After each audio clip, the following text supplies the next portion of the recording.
So we've just come across you in the street, and you've told us a little bit about the situation currently ongoing at Turkey.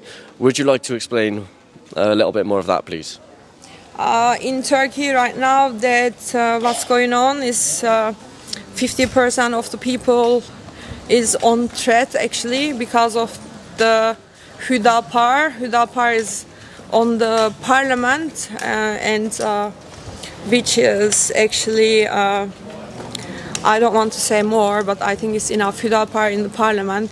So because of that, the secular Turks is in danger somehow. Basically, a lot of citizens of Turkey are fleeing persecution.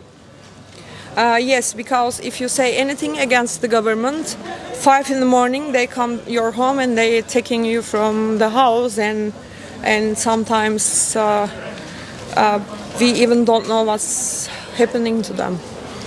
Yeah, and we were talking a little bit earlier. As you can see, I afraid so much. Hi to all Turkey, to seculars. And as we were talking about earlier as well, there's a migrant hotel just down there, the Park Yes. Hotel, and it's been taken over by Islamic migrants. Now, being a legal refugee yourself, you came here legally, Yes. or illegal migrant, sorry. Do you want to tell us how illegal immigration negatively affects people who come here legally?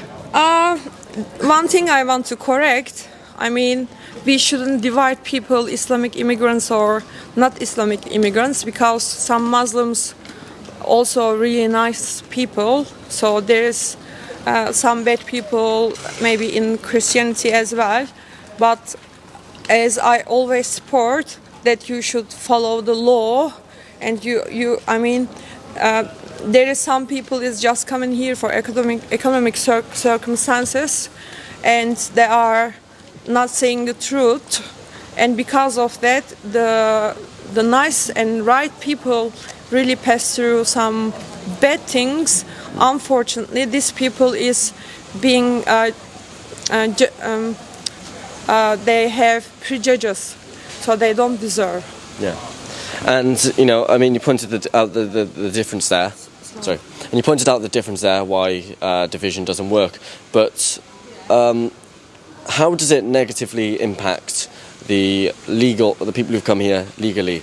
For example, you get, I think it's about £3.97 billion last year was spent on illegal immigrants. But legal migrants don't get anything from the government. They work for their money, they provide something to our economy. And a lot of them are struggling to come into the UK right now because of this crisis that's going on. I don't want to say any bad things. I'm very happy that Ukrainian people who needs help coming to England. But at the same time, Turkey is one of the best countries right now. All intellectual, sophisticated people and journalists on the jail. So I think, we need help as much as Ukrainians, because yes, there is war. Russia invade their country, but and right now, extremist Islamics is inviting my country, and there is no other country to helping us right now. And just so people who are watching at home are aware, what's going on in Turkey seems to be a kind of copy of cultural Marxism, a bit like Mao's Cultural Revolution, a bit like the Bolsheviks. So I'm just explaining things to the viewers on Marxism. And it seems to be, again, being pushed by Islam, which is an issue we talk about quite frequently. So what we should do? If somebody is Muslim, they shouldn't come to England? This is what you are saying? No, not at all. I'm saying there's different sects of Islam, a bit like there's different sects of Christianity. In Islam, I think you have... Do you know what happened in the last news in Turkey?